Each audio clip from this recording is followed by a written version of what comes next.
Podcast Roulette. I'm posting this episode on Friday, so this is kind of like old times. I was going to try for Wednesday or Thursday, but shit just kept coming up. And I really didn't want to not post anything, so I guess Friday it is. And this also actually might be a good experiment for you guys too, just to kind of let me know what you like and to let me know, hey, we were kind of liking it on this day, or honestly, maybe you like being surprised. I don't know, but if you want to tell me, you can email me at lnbemedia@gmail.com, or you could just DM me on my socials on Instagram and TikTok at the LNBE Podcast. Oh, but speaking of socials, I was scrolling through LinkedIn because I was job hunting, and it kind of got me thinking, what would happen if we started treating LinkedIn like Instagram and Facebook? Like, I was scrolling through and I saw a post from a company that I worked for, and I'm just like, what would happen if I just started throwing shade and airing out some dirty laundry? Like, imagine you get laid off or fired from a job, and you see a post saying, happy work anniversary, so-and-so, and underneath you just comment, wow, you still work for that dump? Oh my God. My specialty in marketing was organic SEO, but one company that I worked for also wanted me to do their social media, which, as we all know, is not my forte.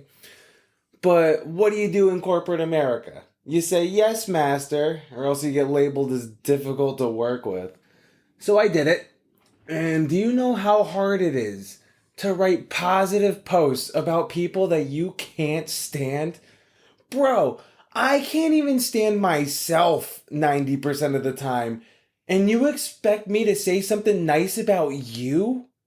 Like, congrats on not getting fired despite being painfully incompetent. Oh yeah, talking to you makes me want to take a fork to the eye, but sure. Let me post about your strong leadership skills. But as I was scrolling through the socials, I was going through Reddit, and I saw this thread about nicknames for useless coworkers. And one that I remember was Lantern, because they weren't very bright and they had to be carried through everything. And that just got me thinking, like, we should just start calling our coworkers corn, because as people, they're not easily digestible and they just always seem to be found in shit. Oh my God, I really have way too much time on my hands. But speaking of people who think that they're more important than they are, let's talk about birthdays. So as I mentioned the last episode that I put out, whenever that was, that it was my birthday at the end of February. And I think there's something to be said about the company who still lets you take your birthday off, though. I do think that that's becoming more of an outdated practice now. Because good, you're growing up and you realize that your birthday is just another fucking day, and the only person who cares about it is you and or maybe your parents. Like, hell, it's not even like you were the one who put in any of the work so that you could be here on this glorious day. I can't stand the absolute narcissists who need a full week to celebrate their birthdays. Honestly, if you need a full week to celebrate one day that's all about you, what does that actually say about you? Like, even Jesus only gets one day for us to reminisce and celebrate, yet you need a whole week? So in essence, you're telling me that you think that you're better than the Son of God himself, huh?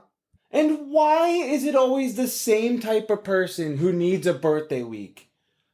Like, I've never seen a dude named Gary demand a 5-day celebration. But every chick named Emily has a full itinerary, color-coded and all. And these people who have destination birthdays, why do you feel like you're that important? Do us all a favor. Go to your destination and just fucking stay there. Like, you are just living proof as somebody that I don't want to deal with. Because that just proves how needy or high maintenance you are. Like, let's be real here. Birthdays stop mattering after the age of 17. By 18, the only one keeping track is the IRS. I'll give some leniency to a miracle baby that had like a crazy stat line with like a 10% chance of being conceived, a 30% chance of surviving the birthing process, a 90% chance that they won't see their 32nd birthday, I'll give you that. Then yeah, celebrate your birthday. Because at that point, you're literally racing against the clock. But newsflash, we're all gonna die someday. So technically, no matter what, I feel like we're all kind of in the same boat, miracle stat line or not. And it's just not my fault that some people's timers run out faster than others. But that's why I also feel like we have funerals. Like, yeah, it's sad when somebody dies, just because it's also, I feel like, just accepted to be so, just due to the thought that it's a loss of life. But I feel like even funerals are kind of selfish to a degree. Like, you ever notice when you go to a funeral, everybody's sad, and the whole thought process is just like, I won't get to talk to them again. Or I won't get to do XYZ with them again. Like, yeah, you're sad. But also, notice how every thought you just said starts with I. Just saying. And it's funny, because whenever you talk to couples or something, you always hear this argument. Not like I've ever been in a relationship long enough to have this argument, or love somebody enough to have this argument. But, like, couples always say to each other, they're just like, I hope I die first. I couldn't live without you. But that's also just another way of saying, like, I love you so much. I hope that you're the one that has to suffer horribly in my absence. Like, that is such a sweet sentiment. Yeah, that's not selfish at all. Like, I want to go first so I don't have to suffer, because being without you would just be too much for me. Like, oh yeah, fuck your feelings. I don't care how you would feel when I go first. All I know is I'm the one that doesn't want to handle it. I don't know though. I feel like there would be some benefit to one person going first though. Because then all of a sudden it's like, yeah, you might miss the snoring, or you might miss the arguments for about like maybe 6 months to a year. But as time goes on, you'll get more comfortable. Like, oh shit, no more arguing about what we're gonna watch on TV. No more arguing about what we're gonna make for dinner. Oh my god, I couldn't remember the last time I had this much room in the bed. Get up here, Sparky, let's snuggle. Like, trust me, I think you'd be able to make do. But I don't know, man. It's just funny to me that with birthdays, we celebrate the year that we just had around the sun. So, like, you turn 30 because that's technically because you lived your 30th year. So, if you think about it, birthdays are weirdly about celebrating the past, but funerals, on the other hand, we oddly think about them in a future sense. Like, oh, we won't be able to do this with this person anymore. Or, I remember when we used to do this, but now we can't. Like, you think about the person in the past tense, but you think about what you could have done with the person in the future tense. I don't know if that's making sense, but hopefully you guys are following me. But what I think that we should do when it comes to funerals is we should think about the positives of life that we lived with that person and celebrate the accomplishments that they had, just like we kind of do with birthdays, right? Because with birthdays, you're celebrating the year that you had. So you're also celebrating all the accomplishments that you had in that previous year. Trust me, at my funeral, first of all, I would be shocked if anybody showed up. But for the handful that do, I don't want anybody sad. I want you to play all the funeral hits. Stairway to Heaven, Knocking on Heaven's Door. Not the Bob Dylan version, though. That dude sounds like fucking dial-up internet. But yeah, dude, I don't know. I don't want people upset at my funeral. Wakes are sad, because oh my god, who the fuck actually wants to go to a wake? You go out of respect for the people who you know, for the person that they lost, but it's just like, oh my god, I'm so sorry for your loss. And then they're all sad and everybody else is all sad. Oh my god, they were such a great person. Dude, I didn't fucking know him. I know you.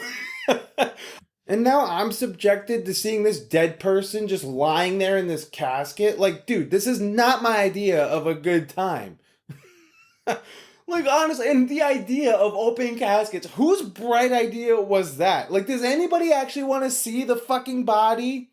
Or the worst is when the makeup is just god awful. They all look like the fucking Joker just lying there, man or woman. You're just like, Jesus. Ugh.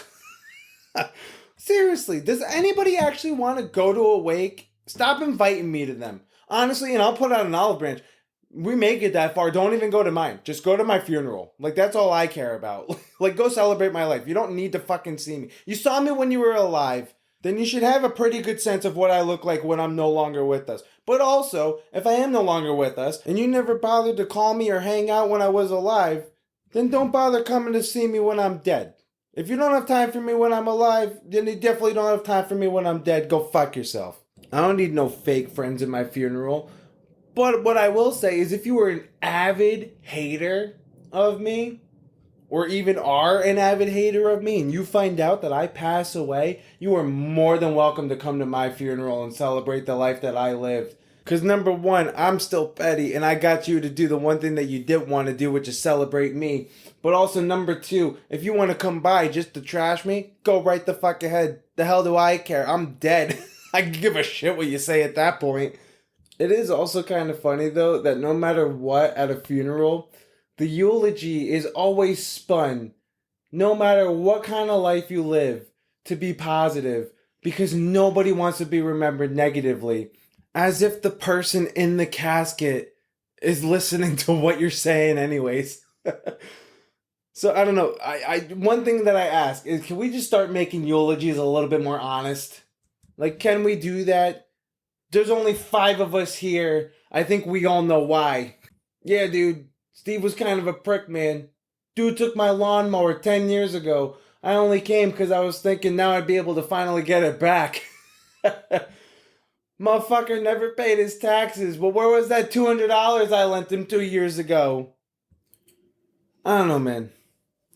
I feel like corporate America, birthdays and funerals all have a little bit more in common than you would think. Because at work, you gotta pretend to care about somebody's team building skills on LinkedIn and acknowledge somebody's good because corporations want to pretend that they care. Like, hey, thanks for all you do. Here's a LinkedIn post rather than a raise. As if that post even matters to anyone except who the post is for. Just like when you have to pretend that it's Emily's birthday week as if that matters to anybody but her. And for what? Survival? In corporate America, if you don't play along, you're difficult to work with. In life, if you don't acknowledge somebody's birthday month, you're an asshole. But either way, if you don't acknowledge either, you'll be celebrating the death of a friendship or a termination with a company. Like, I'm sorry that I don't care that you care that I don't care.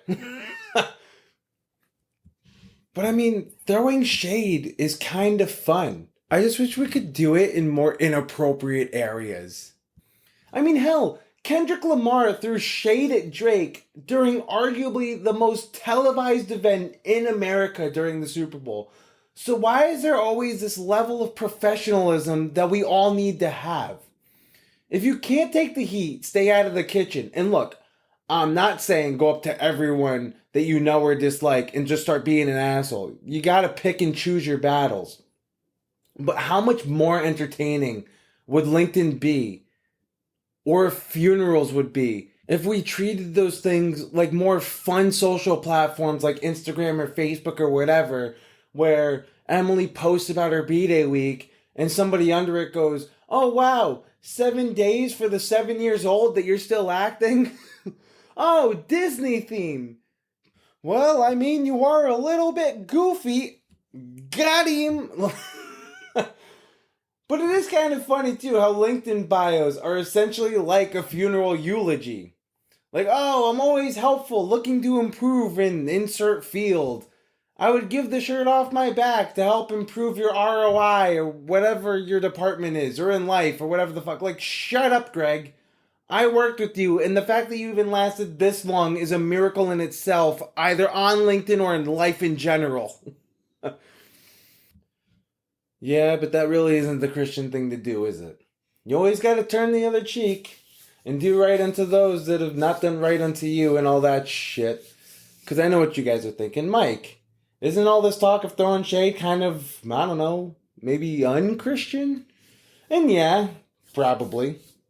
Could also be just my utter despair for corporate America, considering I'm just being saltier than the Dead Sea with my situation right now. After all, it's also not like Jesus was out here subtweeting the Pharisees or leaving passive-aggressive comments on LinkedIn like, wow, still scamming people in the temple. Bold move, Cotton. I don't know. That's the thing, though. It's not about being perfect. I feel like it's just about trying to be better than you were the day before. And maybe that means me resisting the urge to comment, oh, you still work for that dump on a former coworker's post. Maybe it means not telling Emily that she's not more important than the Son of God, even if she does have a full birthday itinerary for a full fucking week. I mean, Jesus did say to love your neighbor, but he didn't say that you have to like their LinkedIn posts. So, yeah, I mean, throwing shade is fun, but at the end of the day, maybe we all should just chill a little. Focus less on fake corporate pleasantries, stop expecting the world to care about our birthday, and maybe, just be honest at funerals. Like, yes, Steve might not have been the best guy, but at least I don't gotta track him down for my stuff anymore. And look, I know some of you might say that it's wrong to joke about funerals or religion, but also, if you don't think that God has a sense of humor, you're crazy. I mean, he made me. You think this was an accident? God looked at me and was like, yeah, let's see how this one plays out. And if you like how this episode played out, make sure that you share it with a friend, send it to a coworker to waste their time. I don't care what you do, but please also rate it, comment, subscribe, because any activity that you guys do really helps boost this to the top. I appreciate all of the support that you guys give me. And also feel free to check me out on my socials. You can find me on Instagram and TikTok at the LNBE Podcast. Or if you guys want to write in, you can email me at lnbemedia@gmail.com. Thank you guys so much for listening. I hope you all have a fantastic week, and I'll catch up with you when I catch up with you.